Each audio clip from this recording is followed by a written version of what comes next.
In 1974, a movie came out called The Texas Chainsaw Massacre. It was about a bunch of friends traveling through rural Texas, and they come across a family of cannibals, one of them called Leatherface, where he wielded a chainsaw and killed his victims and used their skin to create a mask. Sounds very gross, right? But guess what? We're going to go through what's fact and what's fiction, and this may surprise you. All this coming up next.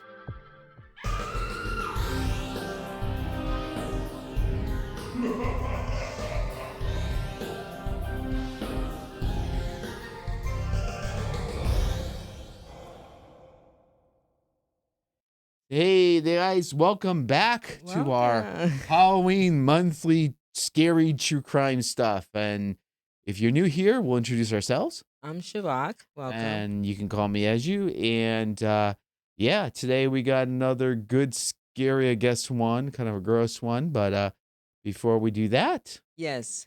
So this is for education, entertainment purposes only. Please do your own research and always be kind to everyone, friends, family, strangers. everyone, and thank you. Yeah, do your own research for sure. But this one we've done quite a bit for you. So, as part of our, Halloween scary true crime adventure here, we are going to talk about today, as we mentioned in the intro, Texas Chainsaw Massacre. What's fact? What's fiction? So, let's get right into it. Okay, let's first talk about the fiction side of things. All right, so with that, we're going to talk about the movie.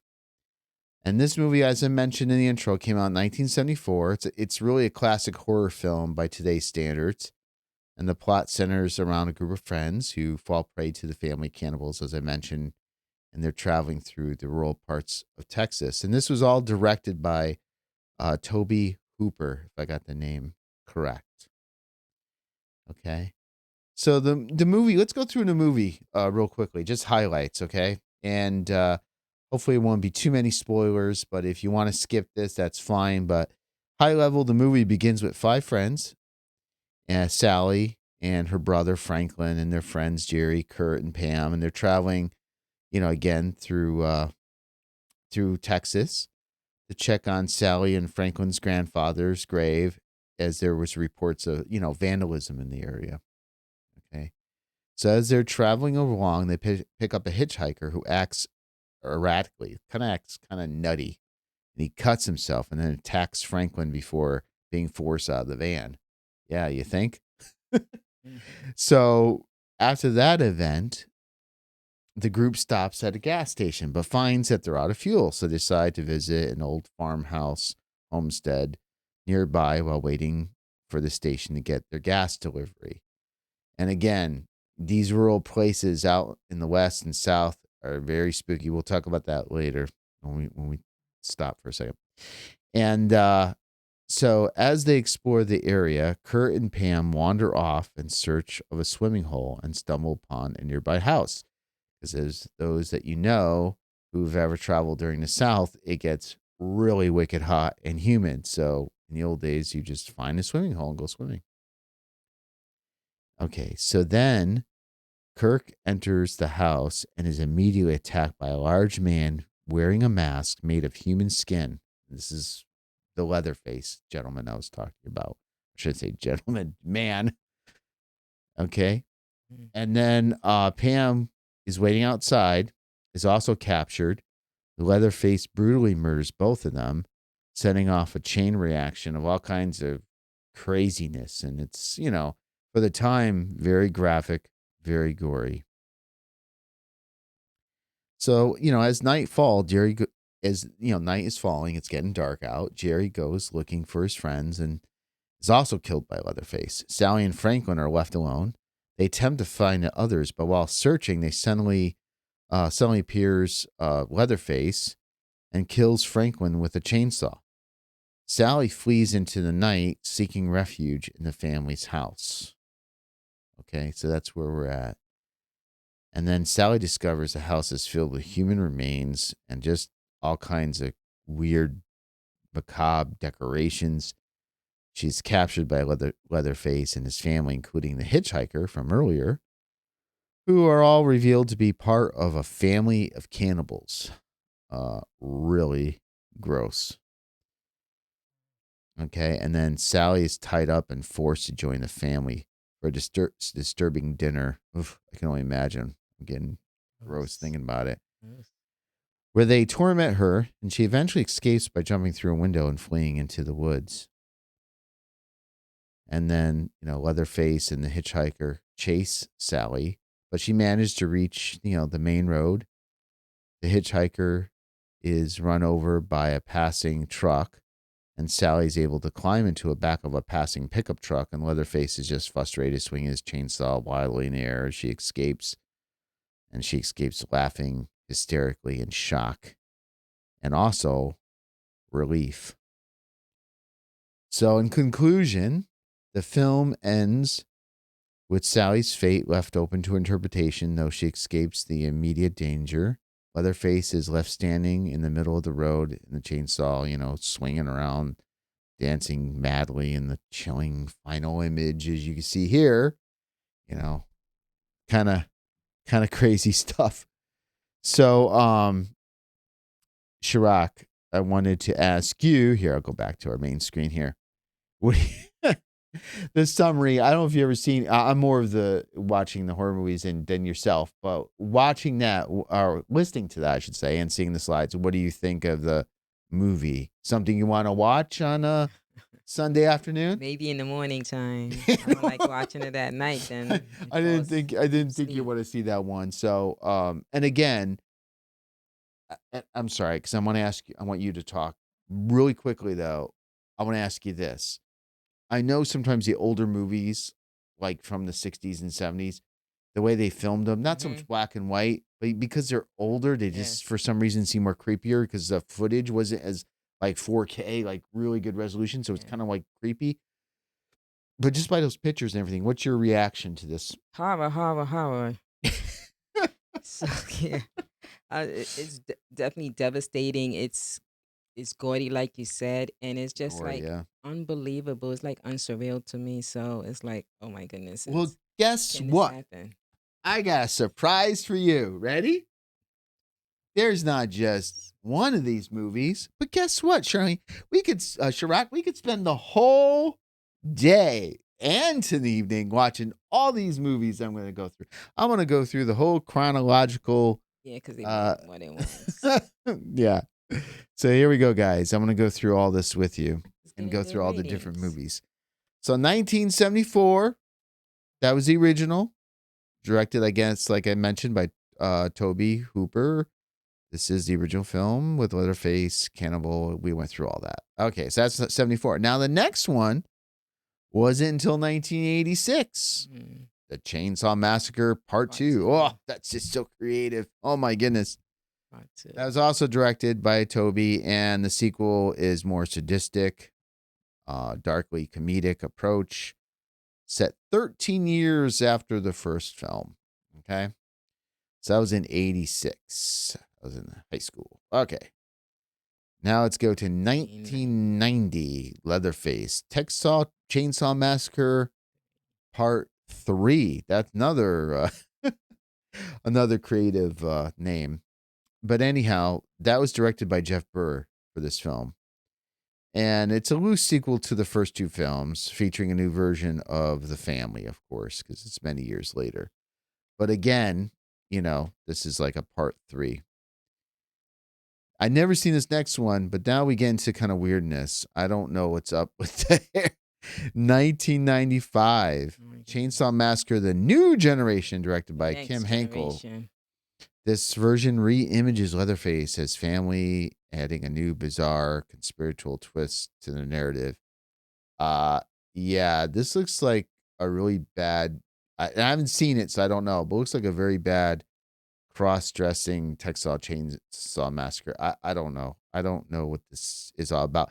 But if you recognize the two people in the background, and if you guess, you'd be right. That's Renee Zellweger and Matthew McConaughey. All right, all right, all right. I guess I don't know if you got to start here, but he was in this movie. So they made it a long way, Shrock, since this thing came out in 95. Interesting. Then in 2003, we have the Chainsaw Massacre: The Beginning, a remake and pre-sequel to the original, or at least the one in 2003. I mean, sorry, in 74. So this is a remake directed by Marcus Nispel, if I say it right. The remake reboots the franchise, a whole new version of Leatherface, and of course a different family dynamic, but kind of falls in line with something similar. Then it was only until 3 years later that Chainsaw Massacre: The Beginning, 2006, directed by Jonathan Liebelsman, if I say it right. The film is a prequel to the 2003 remake exploring the origins of Leatherface and his family. And in 2013, reboot continuation series. This is in, I guess it came out in 3D. Mm. It's directed by John, oh my God, Wunesenhup. This film serves as a direct sequel to the original 1974 movie, ignoring the events of the other sequels and taking place immediately after the original, which is very interesting. Okay. Then 2017, Wow. directed by Alexandre Bustillo and Julian Maury. The film acts as a prequel to the original 1974 movie, exploring the early life of Leatherface and his first murderers. So it's interesting, Shrock, that they keep going back to the original and prequels and all this other stuff and not really gauging it, further ahead. It's just interesting. And then 2022, directed by David Blue Garcia. This film is a direct sequel to the 1974 original, ignoring all the other sequels, reboots, and remakes. It focuses on now an older Leatherface who comes out of hiding after new residents disturb his town. And with that, that is the latest of them all as far as we know. Now, I'm sure there'll be other ones that come into play. Well, any thoughts on any of those versions, Shrock? Well, definitely, if they continue to make it, that mean they are making money, right? People like to run where the money is at, so I guess they doing a good job with some of them. But I haven't seen all of them. But Why not? it's just that they all seem like they all going back and rooted to the 1974. But everyone has their own twist, and so it's pretty good to have a foundation. And they seem to be. There's definitely going to be more I'm 2024, sure there'll be more. 2025.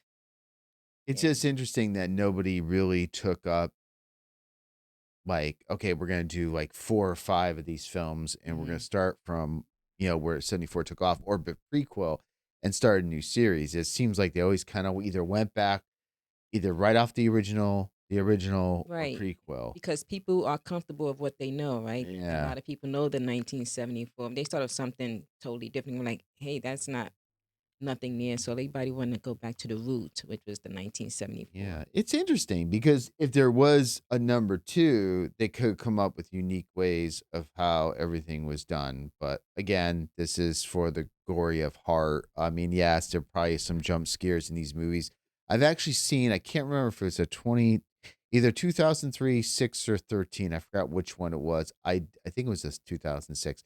I did see one of the two ones in the 2000s. I thought it was really good. It was one of the ones that they redid, like the original, and it wasn't too bad. It was some Yeah, I like good think with acting. the all of the new technology now that they having, it's basically going to get better. And like 1974, like you see, it was in black and white. No, it wasn't And black and white. I was just saying it was like that. yeah, but I'm just saying now in The quality, 2024, quality is going to be way yes. better than Oh, back you're then. right. So I was just Absolutely. thinking, yeah. No, you're right on the money there. All right, now we're getting into what's the fact. Okay, so you heard the fiction stuff. What's the fact about this whole thing? So, Ed, is it Gein? How would you say that? Gein? Yeah. So, Ed figures, Hmm. similar name. He was an American murderer and body snatcher whose crime shocked the world and was heavily influenced by the popular crime and a very horrific, I should say, crime. He was born on August 27th, 1906, in La Crosse Country, Wisconsin, and raised in Plainville, or Plainfield, I should say, Wisconsin. Okay. So his crimes. So Ed believed to have murdered two women, Mary Hogan in 1954 and Bernice Warden in 1957. After his arrest in 1957, authorities discovered that he had also been digging up graves in local cemeteries and exhuming their bodies, Wow. which he used for various macabre purposes. And I don't even want to imagine that. That's disgusting. I mean, some people would think, okay, I want to go into the graves to take jewelry or whatever, off the dead, but that's just disgusting. So, in the discovery of the house, when police searched the house, the following disappearance of Bernice, and they found a collection of human remains, including skulls turned into bowls, chairs upholstered with human skin, a lampshade made of a human face, Mm. and a belt made of human nipples. Absolutely disgusting. You could see how they got inspiration for some of the movies. Oh yeah. Okay. He also created a skin suit out of a tan skin of skin suit out of a tan skin of women, which he reportedly wore to become his deceased mother, whom he had an unhealthy obsession with. So that's gross. He created a suit to be like a woman, like to remind him of his mother, deceased mother. Ugh.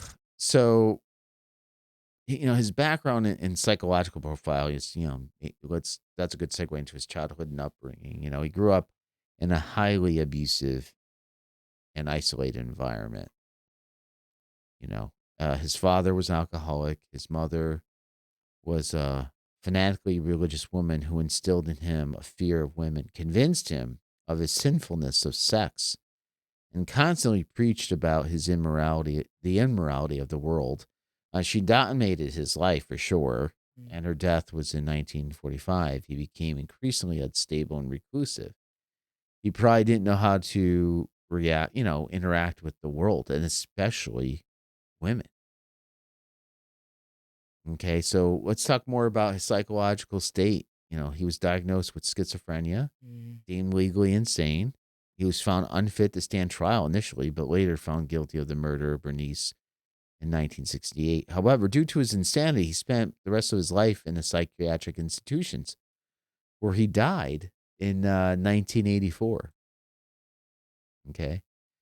He was, just to let you know, he was apprehended in 1957. And when police searched his farmhouse, as I mentioned, they found all kinds of crazy stuff. I did want to mention, even though he spent that long in the psychiatric, they did wind up catching him relatively early on. So I wanted to mention that as well. So we're going to get into the connections to the Chainsaw Massacre in a second.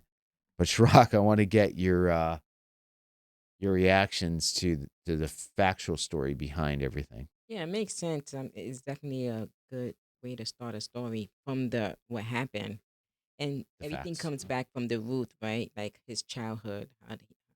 Yeah, because he was kind of definitely going through a lot, Yep. weird stuff, and his mom and his dad. So. We're having a hard time hearing you. Oh yes, can you hear me now? Oh yeah, Yes. I actually gotta like hover over the These are directional mic. microphones. You got to like talk into it. Like, oh Yeah. my goodness. Everybody probably said, thank you. Thank you, Ed. I can finally hear her better, right? Yeah, thank Yeah. you. That's okay. You're Yeah. good. And I have a soft voice, You by the do. way, too, If so I that couldn't hear you, helps. I'm like, okay. No, but so Yeah, just so the repeat that last connection. Yeah, so just the sentence. connection with his childhood, Yes. it makes sense. And I just noticed when we were going through this, it's not just the movies. A lot of shows been on this too. A lot of just movies I've been seeing, and they actually follow in that background of him being, a guy like him taking skin off of human beings and all of that. So That's gross. yeah, so that definitely So, happens. are you curious to see where some of the connections? I mean, I know Oh, you can probably yeah, I guess can. them You right can now. imagine where the connections are. Definitely. Let's talk about some of these. So, here are the connections to the Chainsaw Massacre, the movie, or the fictional part of it. So, the Leatherface, the film, main antagonist, wears a mask made of human skin, similar to Ed, who was known to wear masks made from skin of his victims. So there's commonality there in terms of fact and fiction, and really the fact part of the movie. Yeah. So, gruesome decorations, the macabre decor in Leatherface's house, such as lampshades and furniture made from the human skin and bones, echoes the finding in Ed's home. So, again, another connection Another directly to the movie. connection. So that's where the inspiration of real events occurred in the movie.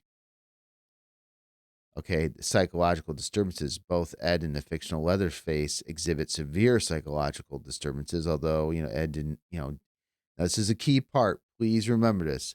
Ed did not use a chainsaw, and he did not have a family of killers as depicted in the movie. So those are the two big differences, the family aspect, and he did not use a chainsaw, which is interesting because I wonder who came up with the chainsaw idea, because that really provided the scary part, the Mhm. audio of the chainsaw and the visual chainsaw. You think a chainsaw coming at you, your body's just going to get ripped up. So I'll probably bet you a lot of people thought that the real person used a chainsaw.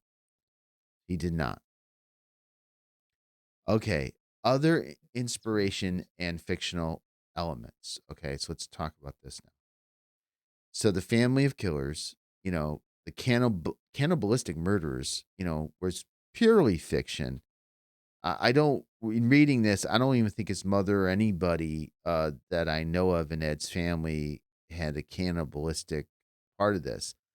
I'm thinking, Chirac, that they came up with this as the next step. Well, geez, if you're cutting up people, if you're Mhm. using skin, you must be eating some of the parts. It's just probably an assumption or something Mhm. that if you're creating a fictional story, you're trying to put two and two together or making the assumption those coincide.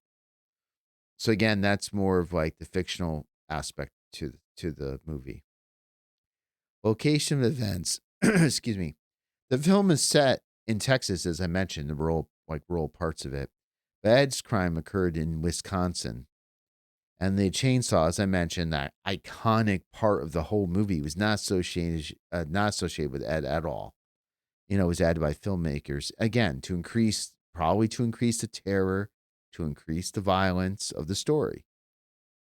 So I'm not gonna, I already mentioned that, but I just want to make a point of that.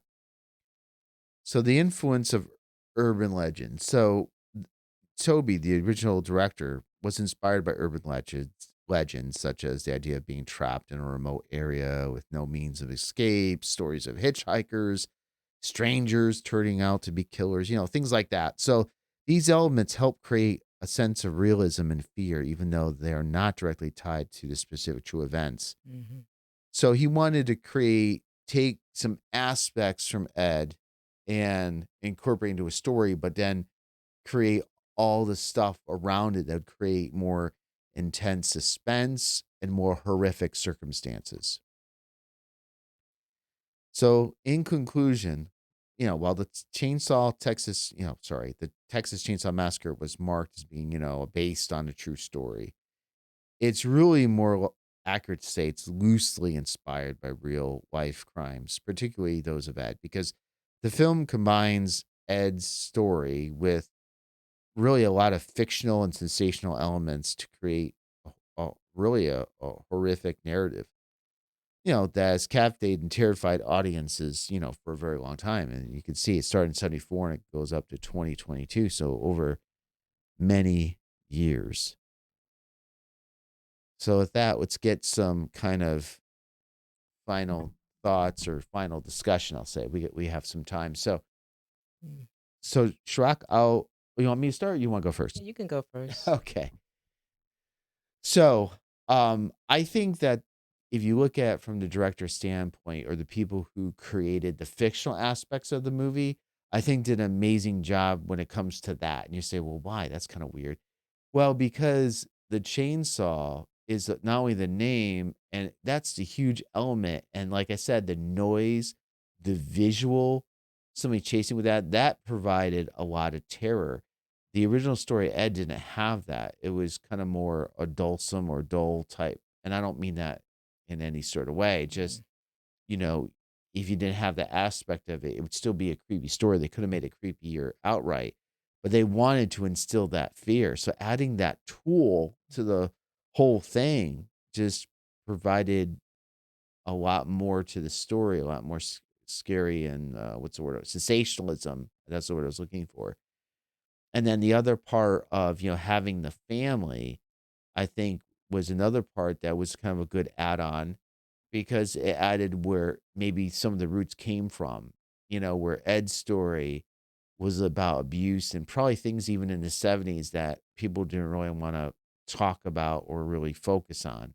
So if you just had a more of a crazy family, that kind of fit more with the story. And then finally, in terms of like this group of people who are just traveling, to be honest with you, Shrock, I think that's the most impressive part of the story, even besides the chainsaw, because how many of us have done a road trip and traveled somewhere or driven somewhere where you're not familiar with the area? Right. You Yeah. stop by some kind of creepy place. I remember being in Arizona. I stopped by this really creepy, like, gas station that had, like, I don't know, all kinds of creepy scorpion things Mm. and all kinds of snake things, and they also had food. They also had stuff for fish. It was just like this really creepy place, and it was just out of nowhere.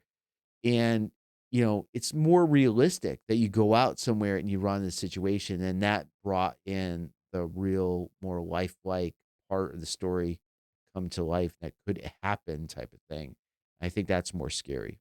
And that's it. I'm sorry. That's my rambling truck. Now it's Yeah, all I you. definitely agree with that. I think it's usually in stuff like this, the creativity the director have, right, on these shows. They want them to come someplace where they have not been before.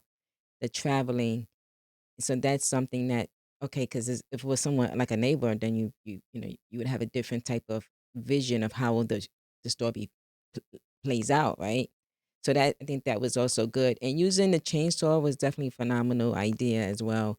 Doing that, using something and something that can cut really easily, like Yeah. okay, Again, we're talking in the genre of horror films. We're right, not saying this is when she's saying, "Oh, that's a fan," or I'm saying, "Oh, it's a fan." We're talking about instilling, creating a horror show, a a horror horror show, movie, a exactly, fictional just thing, a fiction, not yeah, real not life the people. fact. Please, we're just we're not into that stuff, at all. Yeah, We're just just want to talking be in the clear on that. context Yeah, of just a the movie just of the fictional. thinking about the creativity of when something happens, somebody's going to use that tool for, capital. I mean, that's just the way it works, right?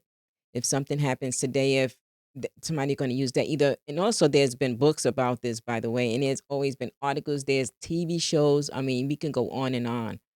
And this is all about, okay, this happened and we going to, capitalize on it. Basically, that's what it is. Yeah.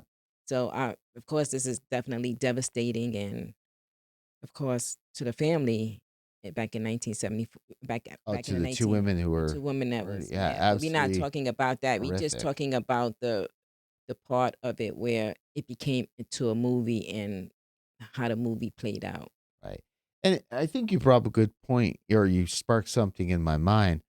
Not only do we have the two women who were victims, and obviously um, feeling bad for them in terms of their circumstances, and then also too the families of those people's families that were dug up because that's also That's crime and devastating. all that.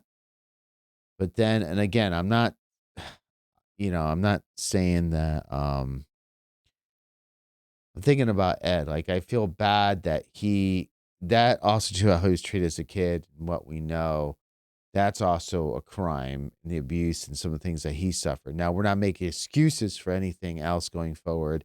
I know back then there wasn't the support systems and everything else. But I'm just saying, even to his family, to him, was also somewhat of a or is a crime as well in terms of what was being done. We don't, I don't want to go into all the details. So just the whole thing above board, it just shows you how one event or how you treat one person can have cascading events. And I like to end this on a positive note because I know we're doing like a scary, more true crime that's just horrific and what's fact from fiction. Yeah. But I just want to end it that, that's what we talk about all the time. And we try to like help our human everywhere. We just try to be helpful and treat people with respect and out there too, you never know, one kind Right. And gesture. I think one of our goals as well is that even though we talk about the crimes and what happened, and one thing we try to do sometimes is the background story is help. We are by nature, I help people, and I know that even these shows, like help some of these things can be prevented, right? If you think about Yeah, it in certain exactly. and so, we just wanted to just And throw that even out just there too. kindness. You never know, like, people don't think of the littlest things. If somebody's having a really bad day, or you never know when one person's, like, thinking of, Mhm. I won't say the word, I can't say the word on YouTube, but let's just say, they're done with everything. Let's put it that way.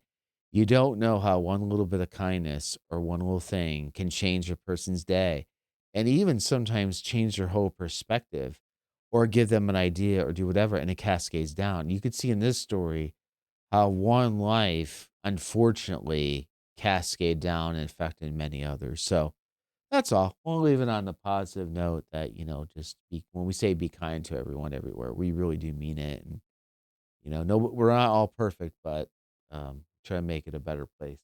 Yeah. And we know a So, lot of people are going through stuff as well, oh so that's why yeah, we always especially try to nowadays, everything's really tough. Everything's more yeah. expensive. So thank But you for watching. We anyhow, appreciate it. yeah, thank you so much. There'll be more of these for the month of October, ending up with the last episode on Halloween. So check that out. Check it Thank out. you for being here. And In you're Studio usually, 70, yeah, there you go. we I always wait for that. Thank you.